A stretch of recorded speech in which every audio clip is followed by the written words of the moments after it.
हमारी अगली अतिथि अलका अग्रवाल जी हमारे साथ जुड़ चुकी हैं। ये कहानी, व्यंग एवं कविता तीनों विधाओं में पारंगत हैं। आपका बहुत-बहुत स्वागत है अलका जी। बहुत-बहुत धन्यवाद। सुदेशना जी आवाज़ आ रही है? जी, बिल्कुल। ओके, धन्यवाद। तो सबसे पहले तो मैं माँ भारती कविता महायज्ञ में मेरी आहुति स्वीकार करने के लिए एन चंद्रा जी को, डॉक्टर हरीश नवल जी को, पूनम सागर जी को, मिसेस जोशी को बहुत-बहुत प्रणाम करती हूँ, हार्दिक आभार करती हूँ। और आज सुदेशना जी आप मेरे साथ हैं, आपको भी नमन करती हूँ। और आप यहाँ जो हमारे साथ दर्शक गण जुड़े हैं, उनको भी नमन कि आप भी अपनी आहुति इसमें जुड़कर दे रहे हैं। मैं आप सबके सामने आत्मविश्वास के साथ अपनी अनुभूतियों का अभिव्यक्ति में ढाल करके सुना रही हूँ। नवल सर धन्यवाद बहुत-बहुत। और मुझे लगता है कि आज हम जहाँ हैं, कहीं न कहीं हमने गुरु से शिक्षा पाई है। वो गुरु हमें कदम-कदम पर मिले हैं, बचपन से लेकर आज तक हमें कोई न कोई गुरु मिले हैं। चाहे वो हमारे माता-पिता हों, हमारे गुरु हों, बहनें हों, समय, दोस्त, परिस्थितियाँ, सब कुछ को मैं अपना गुरु मानती हूँ। तो मैं क्योंकि कल ही शिक्षक दिवस था, तो 2 पंक्तियाँ पहले मैं गुरु के लिए कहना चाहूँगी। गुरुर्ब्रह्मा गुरुर्विष्णु गुरुर्देवो महेश्वरा गुरु साक्षात् परब्रह्मा तस्मै श्री गुरुवे नमः। अब गुरु को हम नमन करके आगे बढ़ते हैं। और मैं अपने लेखन के बारे में एक बात कहती हूँ कि मैं दिल से दिल की बातें करती हूँ। मीटर, बहर, लय, ताल, तुक को ताक पर रख आंसुओं की भाषा गढ़ लेती हूँ और बस उसी भाषा में शब्दों को गढ़ देती हूँ।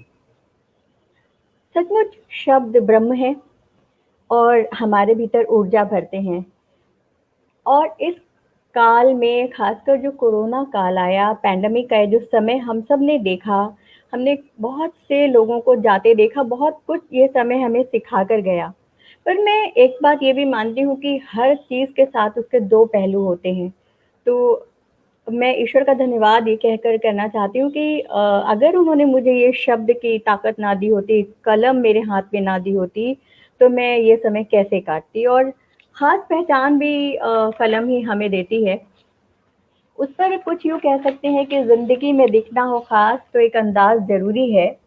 तपती धरा के बुझाने प्यास, भरी बरसात ज़रूरी है। बनने को बादशाह न हो तख्त-ओ-ताज तो क्या, बस दिलों पे राज ज़रूरी है। और बढ़े ना दरमियाँ दूरियाँ, आपस में बात ज़रूरी है। हम बस वही कर रहे हैं आज। और रखने हो महफूज़ रिश्ते, तो करना कुछ बातें नज़रअंदाज ज़रूरी है। दोस्तों, रिश्ते हमारी ज़िंदगी में बहुत अहमियत निभाते हैं, है ना? अब रिश्ता माँ और बेटे का रिश्ता बहुत ही प्यारा रिश्ता होता है। पति-पत्नी का रिश्ता भी बहुत प्यारा होता है, लेकिन कहीं न कहीं पुरुष और स्त्री का रिश्ता भी बहुत प्यारा होता है कि दोनों अगर एक-दूसरे के साथ ना हो, पूरक ना बने, तो शायद सृष्टि ना चले। लेकिन कभी-कभी क्या होता है कि बहुत जो सिचुएशन होती है, बहुत वहाँ पर हार्श होती है। तो मैं यहाँ पर एक अपनी पहले कविता इस रिश्ते पर जो काफ़ी पसंद की जाती है, मैं वो ज़रूर यहाँ सुनाना चाहूँगी कि खिड़की एक खुली सी, सॉरी, खिड़की एक नई सी। कहता है वो कहता है वो ये तय करूँगा मैं कि कितनी हवा ले सकती हो तुम, कब, कौन-सी और कितनी खोलनी है खिड़की, बताऊँगा तुम्हें ये मैं।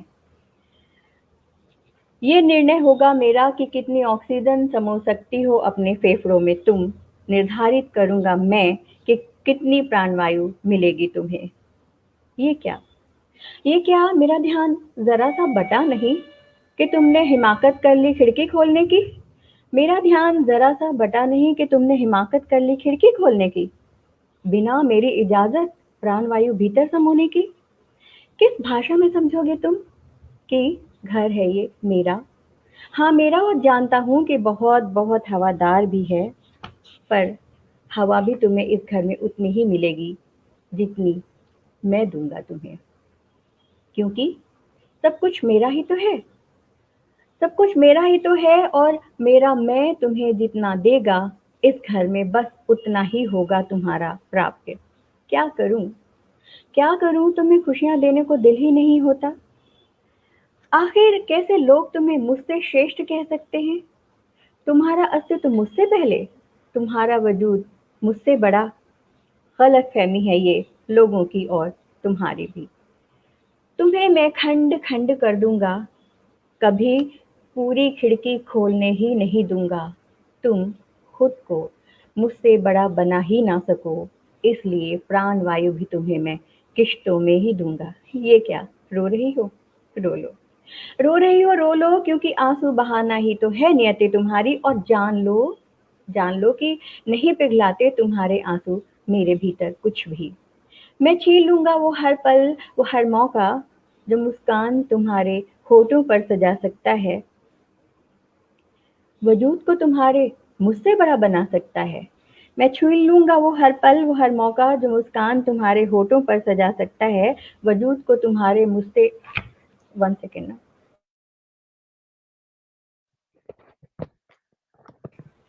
सॉरी। हाँ, नो मैं प्रॉब्लम। छीन लूंगा वो हर पल, वो हर मौका, जो मुस्कान तुम्हारे होठों पर सजा सकता है, वजूद को तुम्हारे मुझसे बड़ा बना सकता है। अब देख रही हो बड़ी हसरत से बच्चों की ओर, पर क्या है ना, मेरे पितृत्व ने उन्हें भी सम्मोहित कर दिया है, इसलिए तुम्हें हवा देने वाली हर खिड़की को उन्होंने भी बंद कर दिया है। उसकी सांसें घुट रही थी। आखिर कैसे वो जी रही थी? क्या कहा उसने? आंसू बहाना ही है नियति तुम्हारी। नहीं, हरगिज नहीं, ये नियति मेरी नहीं बनूंगी याचक मैं अब कभी। जैसे ही सोचा उसने, अचानक उसने सोचा, अब लूंगी अपने हिस्से की प्राणवायु अब मैं खुद ही। जैसे ही सोचा उसने, अचानक बंद खिड़की दरवाजों से रोशनी सी रिसी। उस रोशनी में उसे एक कलम और डायरी दिखी। जैसे ही कलम उसने हाथ में उठाई, कुछ ताज़ी हवा भीतर उसके समाई। खोला उसने वर्क नया, कलम से लिखा हर्फ नया। बनने लगे मन के उद्गार, अब गीत, नज्म, कहानी, कविता और न जाने क्या-क्या। लिखा उसने लिखा उसने, मैं लेना चाहती हूँ सांस खुली हवा में, होना चाहती हूँ मुक्त भीतर की घुटन से।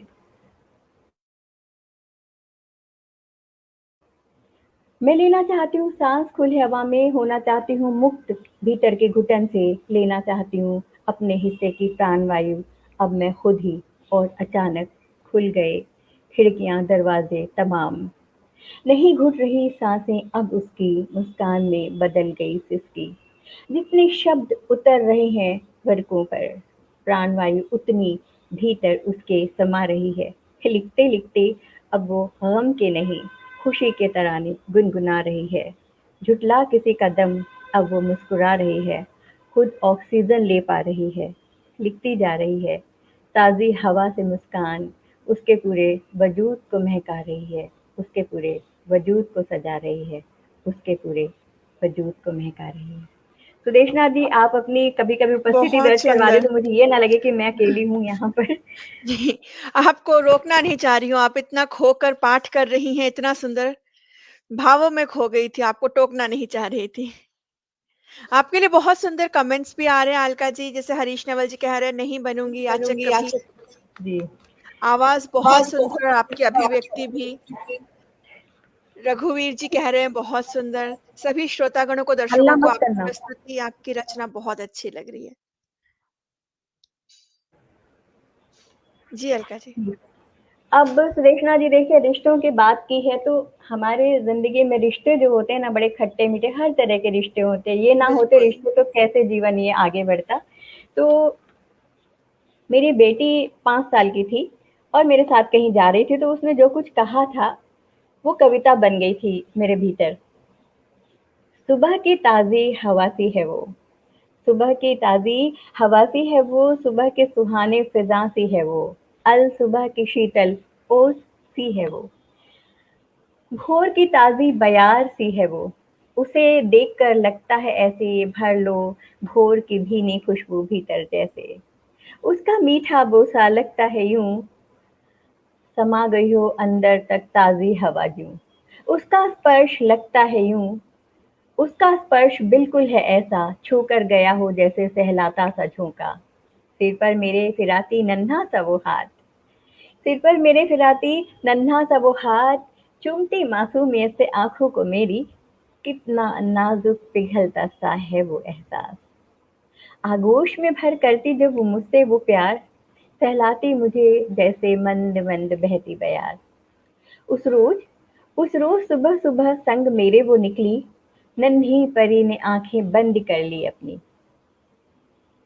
खो गई एक प्यारी सी दुनिया में, एंजल सी चमक थी सुंदर से चेहरे पर उसके, होठों पे थी शीतल सी मुस्कान। अपनी छोटी छोटी बाहों का घेरा मेरे गले में डाल, अपनी छोटी छोटी बाहों का घेरा मेरे गले में डाल, आंखों में सितारे भरकर कहा उसने, माँ, माँ, माँ, मुझे सुबह बहुत अच्छी लगती है। अनहद ना सा बज उठा अंतस में मेरे, मंदिर में बज गई घंटियां जैसे। सच सच कहकर चूमा मैंने उसकी कोमल पेशानी को।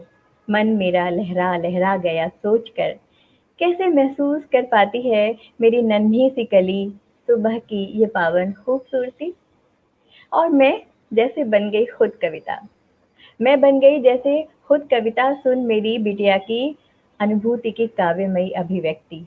कितनी प्यारी होती है बेटियां, कितनी प्यारी होती है बेटियां। प्यार के सोते फूट पड़े भीतर, खिल उठी खुशियों के फूलों के बीथियां। भरी थी उसकी आंखों में निर्मल खुशी, सीख सी आंखें बंद कर बड़े प्यार से फिर वो मुझसे सटी। होठों पे उसके मुस्कान सजी, झर झर झरते झरने सी आवाज में कहा उसने, झर झर झरते झरने सी आवाज में कहा उसने, है ना माँ, है ना माँ, सुबह कितनी अच्छी लगती है ना माँ। अब अपने आंचल में उसे समेट कर, पेशानी उसके चूम कर, प्यार सी महकती कविता मेरे अंतस से निकली। बेटी मेरी, मुझे तो तू खुद सुबह सी लगती है। बेटी मेरी, मुझे तो तू खुद सुबह सी लगती है। तो ये कहानी, ऐसे ये पूरी कहानी को ना, जैसे लगा कि आप कहानी के साथ हम बह रहे थे, एक एक आपके भावों को, एक एक शब्द को फील कर पा रहे थे। कहानी बहुत जी, प्यारी। बहुत-बहुत धन्यवाद। बेटियां तो तो सच देखना में जी। प्यारी होती हैं। और मतलब एक चीज़ ये बहुत बहुत आपने बड़ी बात कह दी है, पता है कि जब ना कविता में कहानी बुन देते हैं, तो वो कविता हमेशा याद रहती है। तो इसी तरह से मेरी कुछ कविताएँ कहानी बन जाती हैं, क्योंकि वो ज़िंदगी की सच्चाइयाँ होती हैं। अब मेरी बेटी पर ही बात चली है, तो मैं एक और कविता यहाँ पर प्यारी सी बच्चों के लिए एक कविता है कि मैं, माँ और कविता। बहुत बार बेटी की तरफ से कविता है कि बहुत बार जब झूठ-मूठ आँखें बंद कर लेती हूँ, जैसे सोई नींद में गहरी ऐसा मैं दिखाती हूँ, तब माँ बहुत प्यार से चूमती माथे को मेरे, बहुत भला मुझे लगता मैं आँखों को बंद ही रहने देती हूँ।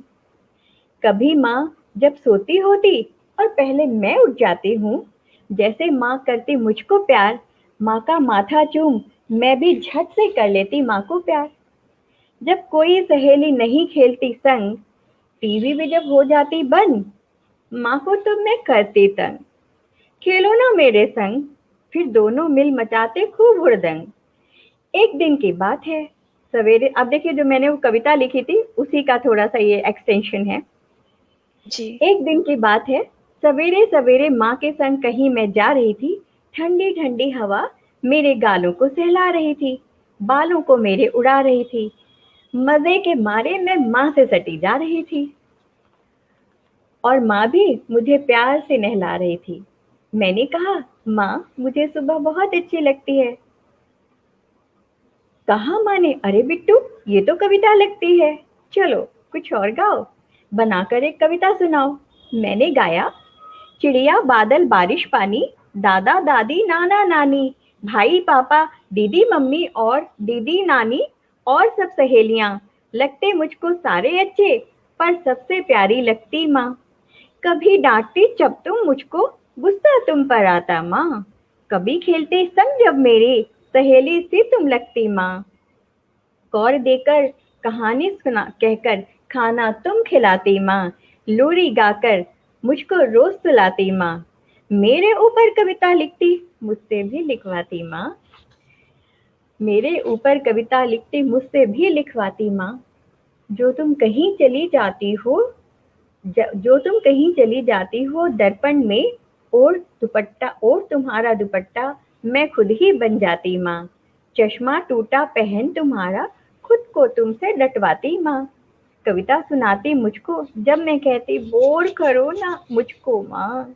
पर अब हॉस्टल में आकर आंखों में भर आंसू, याद तुम्हें खूब करती माँ। याद तुम्हें फिर कर कर के कविता में मैं बुनती माँ। और फिर होते हैं मैं, कविता और माँ संग संग, जीवन में बिखर जाते हैं तब इंद्रधनुषी से रंग। तो अब यहाँ पर मैं स्त्री कि हम सिर्फ दुख की ही बात क्यों करें। आज की स्त्री एक नया कल लिख रही है, उस पर एक कविता सुनाना चाहूंगी। और सुदेशना जी मुझे वक्त बता दीजिएगा, क्योंकि मैं उसी हिसाब से फिर सेलेक्ट करूंगी कि मुझे जी, क्या अभी पढ़ना। आपके पास था 30 मिनट्स हैं, 30 ओके, मिनट थैंक हैं। You so much. जी जी जी। हाँ, तो यहाँ पर ये कविता है कि किसी ने लताड़ा उसे, किसी ने लताड़ा उसे, वो लड़ी नहीं बल्कि झरने लगी झर झर झरने से। किसी ने मारा उसे, वो रोई नहीं बल्कि कुहुक उठी कुहू कुहू कोयल सी। कहा किसी ने तुम हो धरती पर बोझ, नहीं हुई वो निराश। नृत्य करते हुए कहा उसने, "उम्हूं, मैं तो हूँ सर सर बहती बयार। नहीं मैं धरती पर बोझ, हूँ धुआं धुआं सा आसमां।" कहा किसी ने तू तो है बांझ। दोनों हाथों को पंखों सा फैलाकर कहा उसने, गलत है जनाब। मैं तो हूँ दरख्तों से सजा हरा भरा जंगल, हूँ मैं धरती पर फैली हरियाली। उस किसी ने फिर भी ना धरा मौन, उस किसी ने फिर भी ना धरा मौन। फिर कसा ताना, तुम हो सूखा हुआ मरुस्थल। अरे कैसे नहीं दिखते तुम्हें मेरे भीतर बहते कल कल खुशियों के सोते, जिनसे सूखे मरुस्थल भी हरे हो जाते। फिर भी वो न जाने क्या क्या कहता रहा, फिर भी वो न जाने क्या क्या कहता रहा। चेहरे पर दृढ़ संकल्प लिए अब उसने कहा, कितना कहोगे, कितना कहोगे, अब बस भी करोगे। आखिर कब तुम समझोगे, कर लो तुम कुछ भी, कर लो तुम कुछ भी, सुखा न सकोगे मेरे भीतर बहते सोते को, हरा न सकोगे मेरी जिजीविषा को। कितना तुम सताते हो, कितना तुम सताते हो। और फिर सोचकर अचंभे में भी पड़ जाते हो, कैसे मैं हर मौसम में मुस्कुरा पाती हूँ। अवरोधों को हरा नदी से अविरल बहती जाती हूँ, कल कल गुनगुनाती हूँ, जीवन के गीत नए में गाती हूँ। उस किसी के होठ फिर हिले कुछ कहने को, रोकते हुए कहा उसने, न कहना अब घिसी पिटी सी बातें तुम, लिखो मेरी नई कहानी तुम। मैं हूँ आसमां में उड़ता बादल, तुम भी लिखो ना जैसे मैं लिख रही हूँ एक नया कल। तुम भी लिखो ना जैसे मैं लिख रही हूँ एक नया कल। तो अब मैं यहाँ पर उस कल की बात करना चाहती हूँ जो हम सब देशवासियों को मिलकर साथ में लिखना चाहिए।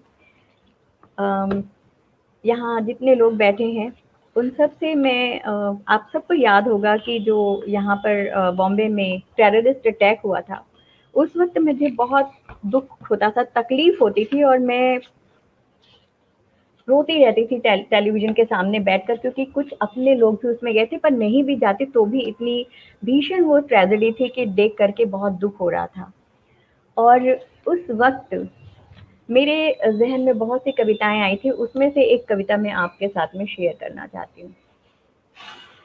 एक सिंबॉलिक कविता है, पहले मैं उसे वैसे पढ़ती हूँ, फिर उसके लिए कुछ और शब्द और जो मेरे ज़हन में आया था, वो मैं आपके साथ शेयर करूँगी। एक चिड़िया दरख्त पर बैठी गा रही थी गीत। सुदेशना जी, ये बॉम्बे में जो टेररिस्ट अटैक हुआ था, उस पर मैंने एक सिंबॉलिक कविता लिखी थी, वो मैं यहाँ आपको जी, सुना रही हूँ। 2008 26 नवंबर। सॉरी? 2008 26 यस, नवंबर। एग्जैक्टली और हम बॉम्बे जी। में रह रहे थे तो उस वक्त बहुत बहुत मन बहुत क्योंकि मेरे भीतर से मैं क्योंकि कविता कहानी और व्यंग्य तीनों लिखती हूँ और कविता मेरे भीतर से तब निकलती है जब मैं बहुत दुखी होती हूँ या बहुत गुस्से में होती हूँ तो ये उस दुख की जो बहुत आती थी तब ये मेरे भीतर से निकली थी एक सिंबॉलिक कविता की एक चिड़िया दरख्त पर बैठी गा रही थी गीत कोयल कूक रही थी गौरैया चुग रही थी बीज हरियाली छाई थी खिले थे सुंदर फूल तितलियां रंग बिरंगी उड़ रही थी माँ तोती ने दरख्त पे बनाया एक घरौंदा सुरक्षित रखकर बच्चे उसमें निकल गई लेने दाना पर अचानक कहीं से आया एक कठफोड़वा चोंच मारकर दरख्त को लगा तोड़ने हिलने लगा घरौंदा हिलने लगा घरौंदा ओ माँ ओ माँ ओ माँ बच्चे चीखे डर डर के तितली के पंख गिरे कट कट के हरियाली बदली पतझड़ में फैल गया आतंक मिट्ठू न जाने कहाँ गुम हुआ तितलियों ने उड़ना छोड़ा होने लगे फूलों के रंग सभी बदरंग कैसे जीवन वापस लौटे सोचे सारे संग तभी कोयल ने कूक लगाई निराश दिलों में आस जगाई मिलकर सबने कसम ये खाई अब कोई कठफोड़वा जो दरख्त तोड़ने आए तितली चिड़िया कोयल मिट्ठू तितली चिड़िया कोयल मिट्ठू मिलकर उसे भगाए मिलकर उसे भगाए आओ कसम ये खाएं आओ कसम ये खाएं आओ कसम ये खाएं नहीं बदलने देंगे अब हम हरियाली को पतझड़ में मिलकर कसम ये खाएं मिलकर कसम ये खाएं और सुदेशना जी इसी पर कुछ और जो मेरे जहन में आया था हम्म। मैं ठीक ठाक सुना रही हूँ ना जी, बहुत सुंदर। देखिए, जी आपकी सब कमेंट्स भी आ रहे हैं श्रोतागणों के, बहुत सुंदर कविताएँ। फिर जी शानदार अलका जी, अजय अंजाम जी लिखे हैं आपके लिए। जी शुक्रिया मनवीर कौर जी लिख रही है, बहुत सुंदर कविताएँ अलका जी, सो आप सबका बहुत बहुत शुक्रिया जो हमारे साथ जुड़ के मेरा हौसला बढ़ा रहे हैं क्योंकि आप नहीं होंगे तो हम नहीं होंगे क्योंकि हम सुनाएंगे किसे दिखाएंगे किसे तो शुक्रिया बहुत बहुत जी, और बिल्कुल। सुरेखा जी इसी को देखिए मतलब कुछ इस तरह से था कि जिंदगी गाएगी फिर गीत कि मतलब वो वहां से मैं बताती हूँ कि जब वो कि तितली के पंख गिरे कट कट के अब उसको मैं कुछ इस तरह से भी लिखती हूँ कि नजर लगी किसकी मेरे वतन के आशियाने को क्योंकि संगीनों की आवाजों से डरी हुई है रातें पर मेरे वतन में जिंदगी गाएगी फिर गीत कोयल कूकेगी फिर से गौरैया चुगेगी फिर बीच हाँ जो हम सब चाहेंगे दिल से तितलियां रंग बिरंगी उड़ेंगी फिर से संगीनों बम विस्फोटों से ना डर कर गौरैया गाएगी फिर गीत क्योंकि ये वतन हमारा प्यारा वतन जहाँ हिंदू दुल्हन को हम लोग राजस्थानी हैं और हमारे कुछ जो ट्रेडिशन और कस्टम्स हैं उससे मैंने ये चीज़ों को उठाया है कि हिंदू दुल्हन को सुहाग का चूड़ा पहनाता है मुसलमान मणियार गठ जोड़े को रंगता है मुसलमान रंगरेज मकर संक्रांति की पतंगे बनाती हैं नज़्मा और सकीना दिवाली की फुलझड़ियों में बारूद लगाते हैं आमिर और रुबीना जो जान लिया इस सच को रात रानी खुशबू से अपनी मंदिर सदा महकाएगी हर श्रृंगार के फूलों से प्रकृति रोज रूप सजाएगी हो अंसारी शर्मा पवार की ख्वाजा सबका दुख गर होगा साझा सबकी तकलीफें गर होंगी साझी तो मुश्किल का दौर आए कभी भी फिर कभी कोई कटफोड़वा जो दरख्त तोड़ने आए तो फिर सब मिलकर कसम ये खाएंगे कि नहीं कटफोड़वा अब दरख्त को तोड़ने पाएगा कुछ ये भाव थे मेरे और मेरी एक कविता मैं यहाँ इसलिए ज़रूर सुनाना चाहूँगी कि मैंने जब निर्भया का कांड हुआ था और उसके साथ में बहुत हैवानियत हुई थी, उस वक़्त मेरे मन में बहुत जो फिर से कहा मैंने गुस्सा आया था, उस गुस्से को मैंने कुछ शब्दों में ये ढाला था। और ये कविता हालाँकि मैंने सबसे पहले लिखी, बाद में लोगों ने उसको थोड़ा-थोड़ा बदल के अपने-अपने नाम से बहुत चलाया और लोगों ने कहा अटल बिहारी वाजपेयी की कविता। अटल बिहारी वाजपेयी ने कभी ये कविता नहीं लिखी थी, जो कि अक्सर होता है व्हाट्सएप की कहाँ से दुनिया निकलती, कहाँ-कहाँ किसका नाम गुलज़ार के नाम से बिल्कुल। कोई कविता चलने लगती, महादेवी वर्मा के नाम से। तो दरअसल सच्चाई ये नहीं है। तो मैं पहले यहाँ पर इस कविता की शुरुआत की सॉरी 1 सेकंड क्या हो गया ये? तो मैं नंदलाल पाठक जी की पंक्तियों से इसकी शुरुआत करती हूँ कि जलती राहों में मन ऐसा कहता है, दम घुटने के पहले ही दम घुटने से पहले ही बादल छा जाएगा, ध्रुवता के बेपर्दा होने से पहले ही कोई पर्दे के पीछे से आ जाएगा। लेकिन ऐसा आजकल नहीं होता। उस पर जब मेरा मन परेशान हुआ, मैंने यूँ लिखा, कृष्ण कृष्ण तुम न्याय दिलाते हो, द्रौपदी की लाज बचाने समय पर पहुँच जाते हो। बचपन से यही पढ़ा, यही सुना, किंतु अब एक प्रश्न लगातार चिंतित करता मुझको, आज न जाने कितनी द्रौपदियाँ पुकार रही बार-बार तुमको, क्यों नहीं पहुँच रही तुम तक उनकी पुकार? क्यों नहीं पहुँच रही तुम तक उनकी पुकार? 16 दिसंबर की सूनी ठिठुरती रात में एक मासूम पांचाली निर्भया दामिनी हो कोई भी नाम, क्या फर्क पड़ता है? हो कोई भी नाम, क्या फर्क पड़ता है? दुशासनों ने किया उसका चीर हरण, फिर शील हरण। तन तक नहीं आत्मा तक हुई उसकी छलनी, तन ही नहीं आत्मा तक हुई उसकी छलनी। अपनी वस्त्रहीन काया को अपने हाथों से छिपाने की कोशिश हो रही थी उसकी, नाकाम पुकार रही थी तुम्हें वो बार बार। दोस्त भी तो नहीं बैठा था उसका मौन, किया था उसने तो प्रतिकार। पांडवों की तरह नहीं बैठा था वो मौन, किया था उसने तो प्रतिकार। पर उस दिन जीत गया दुशासन, क्योंकि तुम तक नहीं पहुंची द्रौपदी की करुण पुकार। कृष्ण बताओ जरा, क्या तुम राजगद्दी के मोह में फंस गए? क्या तुम राजगद्दी के मोह में फंस गए? खेल रहे थे रासलीला गोपियों के संग, या रुक्मणी के गेसुओं में खो गए? क्या चढ़ गया तुम पर वर्तमान राजनीति का रंग? क्या चढ़ गया तुम पर वर्तमान राजनीति का रंग? या फिर किसी विदेश यात्रा पर चले गए? सुनो कृष्ण सुनो, सुनो कृष्ण, माँ का दिल भी अब बेटी को पैदा कर डर रहा।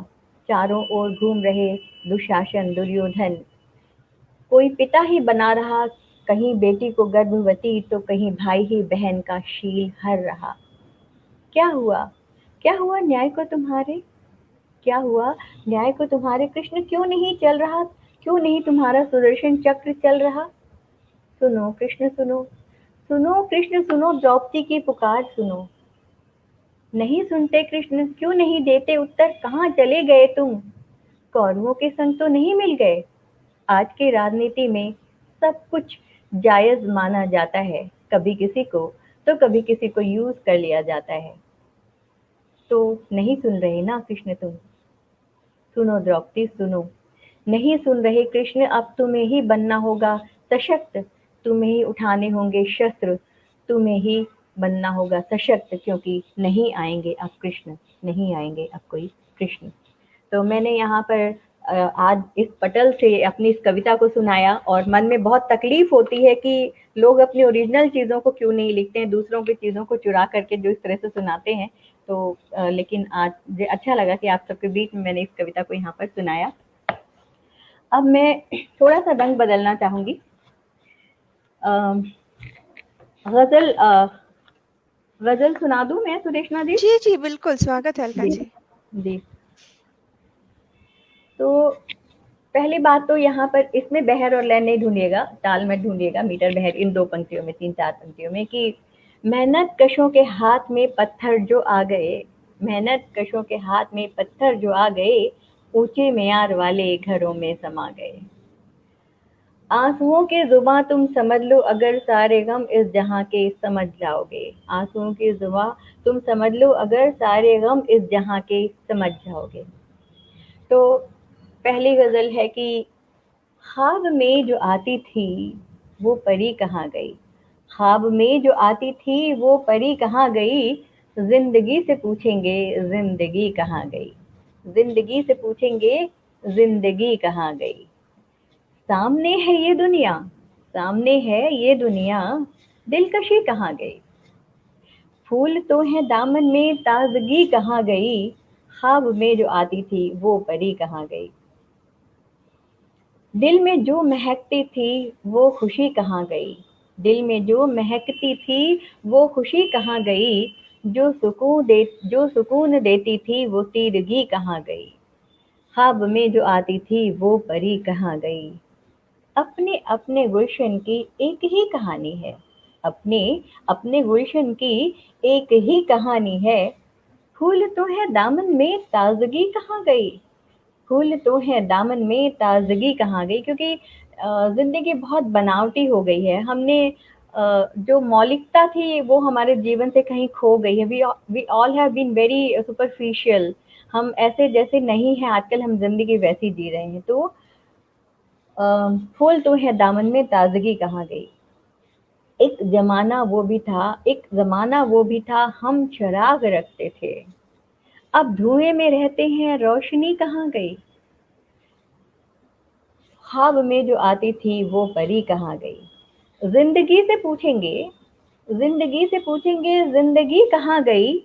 शायरी से पूछेंगे शायरी कहाँ गई। शायरी से पूछेंगे शायरी कहाँ गई। अब मैं मक्ता पेश करती हूँ कि दास्ताने गम, दास्ताने गम जन्नत हम सुनाने वाले हैं। दास्ताने गम जन्नत हम सुनाने वाले हैं। सब कहीं सी बातें हैं, अनकही कहाँ गई। सब कहीं सी बातें हैं, अनकही कहाँ गई। क्यों लोग कहीं कहीं सी बातें कहते हैं, अपने मन की भी तो बात कहिए। ख्वाब में जो आती थी वो परी कहाँ गई। ख्वाब में जो आती थी वो परी कहाँ गई। और एक पेश करूंगी कि इसी तरह से एक अचानक मुझे याद आई कि लोग गजल के नाम पे जाने क्या क्या कहते हैं, अपने जी। दिल की बात कहे तो कैसा हो। तो एक दूसरी गजल वक्त कितना है सुदेशना जी, क्योंकि मैं अकॉर्डिंगली लाइक यू आपके पास अभी 12 मिनट्स हैं। 12 मिनट ओके। एग्ज़ैक्टली। ठीक है। तो मैं, क्योंकि मुझे चंदा जी ने कहा था कि थोड़ा हाथ, क्योंकि दरअसल जिंदगी में क्या होता है, हाथ से भी बहुत जरूरी होता है। जी, तो बिल्कुल। मैं पहले हाथ से ले लेती हूँ, क्योंकि जिंदगी में हम हंसे और हमें ये पालना नहीं चाहिए, अरे हम तो बहुत गंभीर कविताएं लिखते हैं। मैं सब तरह से लिखती हूँ, मैं जिंदगी के हर पल को दर्ज करती हूँ अपनी कलम में। तो मैं यहाँ पर है ना, पहले तो हाथ से ले लेती हूँ, फिर मैं थोड़ा सा कुछ और स्वागत है। एक दो चीज़ और सुनाऊंगी। देखिए क्या हुआ था कि जो जो कोरोना काल हुआ था उस समय बहुत चीज़ें ऐसी हुई थी कि लोग घरों में थे, सोशल मीडिया में बहुत ज़्यादा थे। और तो जो पुरुषों की भी हालत हुई थी उस पर एक हास्य है कि फेसबुक हसीना की प्रोफाइल, क्योंकि जो प्रोफाइल होता है उसमें क्या डालते हैं, दरअसल दिखते कैसे हैं। तो फेसबुक हसीना की प्रोफाइल पिक देख जनाब का दिल मचल गया। फ्रेंड रिक्वेस्ट भेजी आनन फानन, एक्सेप्ट होने पर दिल बल्लियों उछल गया।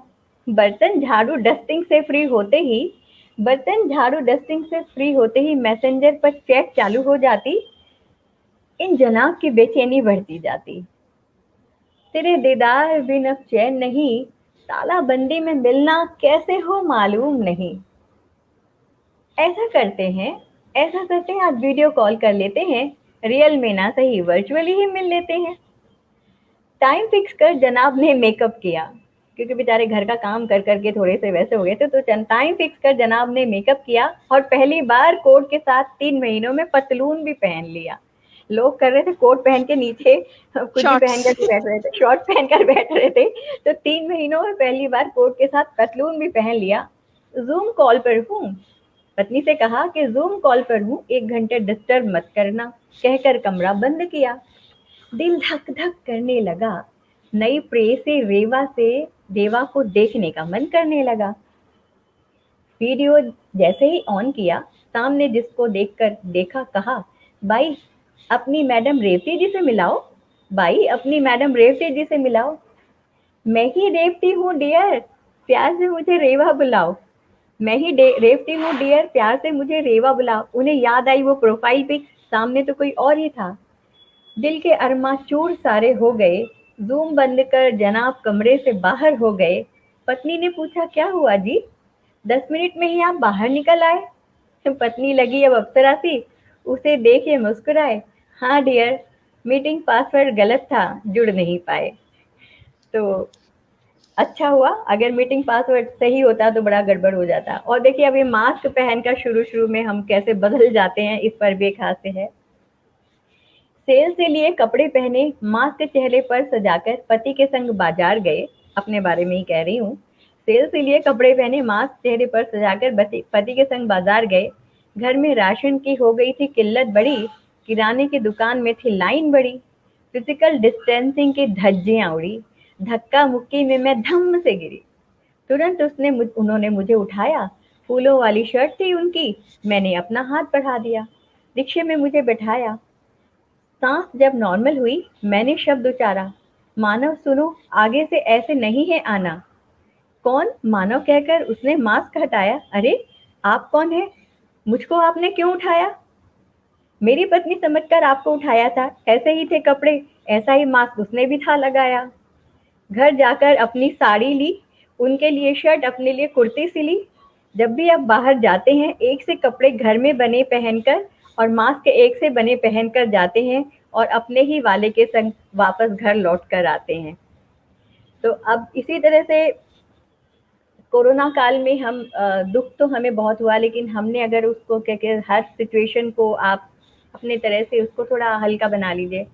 तो देखिए सुदेशना जी, अक्सर जी। आप भी देखते हैं ना फेसबुक लाइव, वो I was like she was live before 2 hours, she was live before 10 minutes. तो भैया मर थोड़ी गए यार। तो एक चैनल से उस पर लिखा था मैंने कि एक चैनल से हमें फोन आया, उसने हमें मुख्य संवाददाता बनाया, क्योंकि हम उनके रिपोर्टर छोड़ गए थे काम, इसलिए हम जैसे फालतू का नाम आया उनको, याद आया उनको नाम। रिपोर्टिंग का अनुभव हमें जरा भी न था, पर बोलना ना बोलना हमने सीखा भी ना था। मैडम फेसबुक पर आप बहुत दिख रही हैं, कहा उनने, मैडम फेसबुक पर आप बहुत दिख रही हैं, नया नया ज्वाइन किया है इसलिए ज्यादा फुदक रही हैं। फेसबुक की खास खबर हमें भिजवाइए, अच्छी लगी तो परमानेंट नौकरी पाइए। हम फेसबुक पर आसन जमा के बैठ गए। मैं कई बार कहती हूँ कि यार हमारे यहाँ बैठने के लिए फेसबुक नाम का कोई फर्नीचर नहीं है, हम दीवान पे बैठ जाते हैं, सोफे पे, जमीन पे भी बैठ जाते हैं, पर हम फेसबुक पर आसन जमा के बैठ गए। तड़ातड़ बिना देखे जहां हमें टैगियाया गया था, ढेरों लाइक जड़ दिए। अचानक एक खबर पर नजर पड़ी, before 2 minutes health minister was live. हमने दिया खुद को 5। एक्सक्लूसिव खबर ये बनती है, 2 मिनट पहले ही उनकी मौत हुई है। चैनल में तुरंत मेलिया दिया, साथ ही फुनिया भी दिया। हेल्थ मिनिस्टर नहीं रहे, हमारी खबर होगी पहली सोचकर गुप्पा हो रहे। चैनल हेड का फोन आया, मैडम आपको खबर ये कहाँ से आई, हेल्थ मिनिस्टर तो अब भी यहाँ लाइव। हमने जोर देकर कहा, आप फेसबुक पर बैठिए, 1 घंटे पहले थे वो लाइव, देखिए। उन्होंने अपना माथा ठोक लिया, तुरंत नौकरी लगने से पहले ही हमें डिसमिस कर दिया। तो इसी तरह से अब मैं दो छोटी छोटी सी कविता सुना देती, क्योंकि बहुत सारा कुछ लेके बैठी थी। अ, बहुत सी चीजें ऐसी थी कि जब रिश्ते बहुत पास में जब रहने लग गए, तो यहाँ की चिन्नी एक बच्ची है, ये चिन्नी उदास उदास सी रहती थी, जब सुनाती दूसरी छोटी परियां पापा की बातें, चिन्नी हमारी चुप रहती थी। चिन्नी को दे सकें सब कुछ, बहुत कुछ, इसलिए पापा रैट रेस में हो गए थे शामिल। पापा घर पर कम ही रहते थे, चिन्नी जब सो जाती थी तब वे लौट के आते थे। पर अब पापा घर पर ही रहते हैं, कभी बनते चिन्नी का घोड़ा, कभी पिलो फाइट भी करते हैं। अब वो ये समझते हैं, लॉकडाउन को उत्सव बनाओ, बच्चों की मुस्कान है दौलत सबसे बड़ी, अब तो समझ ही जाओ। तो अब मैं यहाँ पर थोड़ी सी अब रोमांटिक सुना देती हूँ कविता, अम, भाषा मोहब्बत की।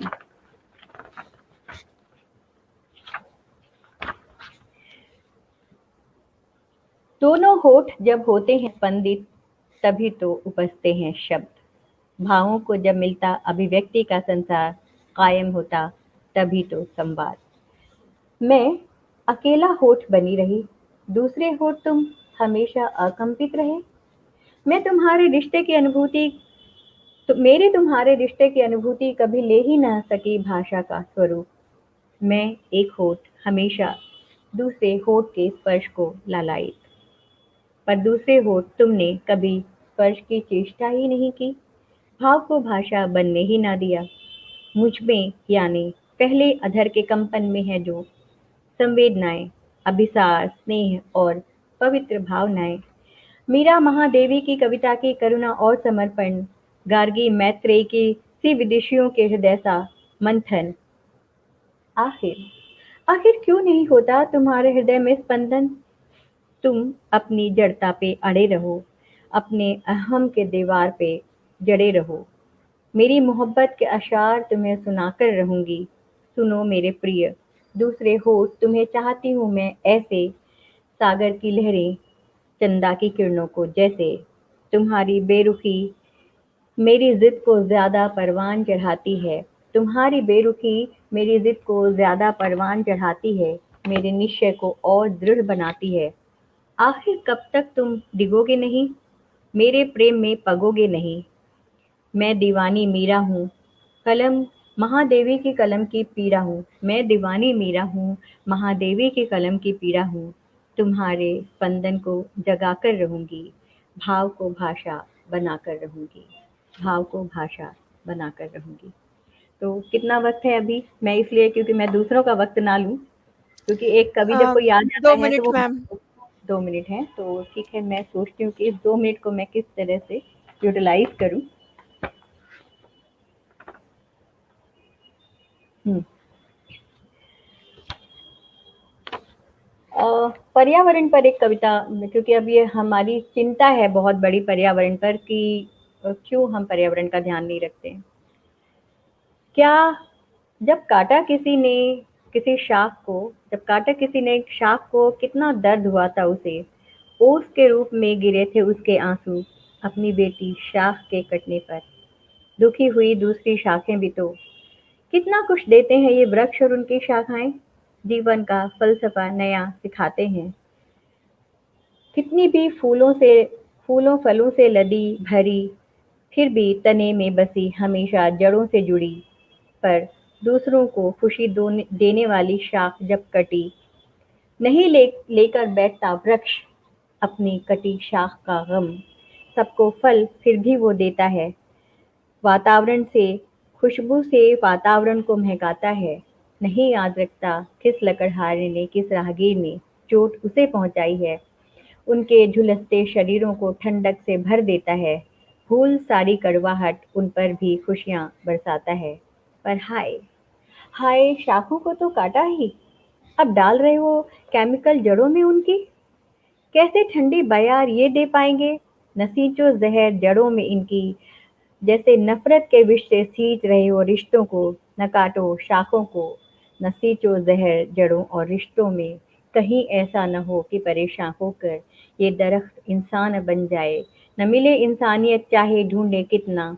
तो क्या होगा अगर दरख्त भी हमसे मुंह मोड़ ले।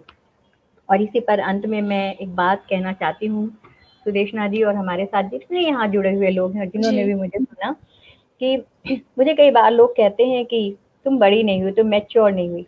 मैं कहती हूँ अपने अंदर के बच्चे को जिंदा रखो, कि कहते हैं वो कि हम बड़े नहीं हुए, कहते हैं वो कि हम बड़े नहीं हुए। बड़े होना मतलब झूठ बोलो शान से मक्कार हो जाओ। बड़े होना मतलब झूठ बोलो शान से मक्कार हो जाओ। क्या करें, इस परिभाषा पे हम खरे नहीं हुए, तो कहते हैं वो कि हम बड़े नहीं हुए। और इसी तरह से कि ये क्या गजब करते हो, ये ये क्या गजब करते हो, दूसरों के गम में बहाकर आंसू अपनी आंखों से जमाने की रवायत क्यों बदलते हो, जमाने की रवायत क्यों बदलते हो। बहुत अच्छा लगा आप जी, सबके साथ आकर, बहुत बहुत शुक्रिया। और बहुत-बहुत शुक्रिया आपके लिए। देखिए कितने प्यारे-प्यारे कमेंट्स भी आए हैं हमारे श्रोतागणों के। मनवीन जी बोल रही हैं, वाह! बहुत सुंदर अभिव्यक्ति। कांता जी बोल रही हैं, बहुत सुंदर। अलका जी, बहुत सुंदर काव्य पाठ किया आपने। जी, बहुत धन्यवाद। और आप सब आहुति डाल रहे हैं सुबह-सुबह उठकर, और रात को 3 बजे भी, चंद्रा जी का बहुत आभार, और शुभकामनाएँ कि और आगे बड़े-बड़े रिकॉर्ड बनाएँ। नमस्कार।